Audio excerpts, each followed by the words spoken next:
I am Ismaili Muslim, and 50 years ago, people who look like me were kicked out, banished from Uganda by dictator Idi Amin. My mother was there when it happened, and I've been hearing the stories of just how brutal it was my whole life. And so I wanted to meet those who came to Canada and began my community here. One coffee, anybody for tea? Perfect. Thank you. We were 3 generations Ugandans.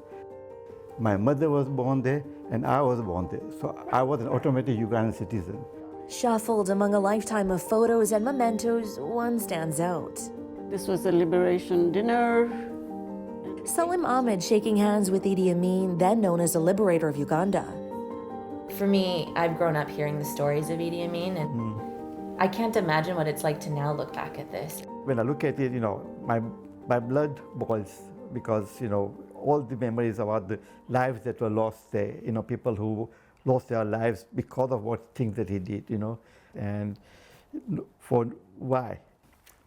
This is at the store. Salim and his wife Layla were successful store owners in the capital Kampala. These have been harsh and terrible days for the Indian merchants. Until 50 years ago, 1972, when Amin announced all South Asians must leave the country. He wanted a pure Uganda. President Idi Amin has broken the Asian stranglehold on his country's economy by booting out the Indian and Pakistani nationals. I want to see that the whole Kampala street is not full of Indians. It must be proper black, and administration in those shops is run by the Ugandan. Tens of thousands expelled, many left with little and 90 days to get out. They left behind vast fortunes, factories, stores, autos, homes, and jewelry, totaling perhaps $200 million. But while they were accumulating... What's going through your heart and mind? My heart is beating very hard because, as I say, we, Layla and I, used to find that people you're talking to one day, next day they disappeared. More than 7,000 South Asians came to Canada, the first non-European mass settlement in this country, thanks in part to Prime Minister Pierre Trudeau's friendship with His Highness the Aga Khan, spiritual leader of the Ismailis. The couple started their life in Vancouver with 30 British pounds each. 2-3 jobs together, like weekends, and just to make ends meet. I've never seen you overcome with emotion. Yeah. What does it feel like reflecting right now? Very, very thankful. What struck me most while hearing those stories was that while some countries initially tried to refuse entrance to those expelled, Canada was one of the countries that sent pilots to get people out. Hi, Sarah. Tom Mole's father, Captain Gordon Mole, was one of the pilots who volunteered to fly planes full of refugees out of Entebbe. It's exactly what he would have gone to Uganda with 4-engine. And on one of the last flights out, things got scary. Gunshots were heard nearby. What did he tell you about that flight there and back, that really dangerous one you mentioned? It was kind of a life and death situation, and it put him in a spot where he had to actually do a takeoff from a high, heavy airplane. They had no choice, though, because people's lives were on the line. He said they got to the end of the runway, still about 20 knots slower than they should have been for flying speed, but no choice, and he did, put all his years of experience to play, and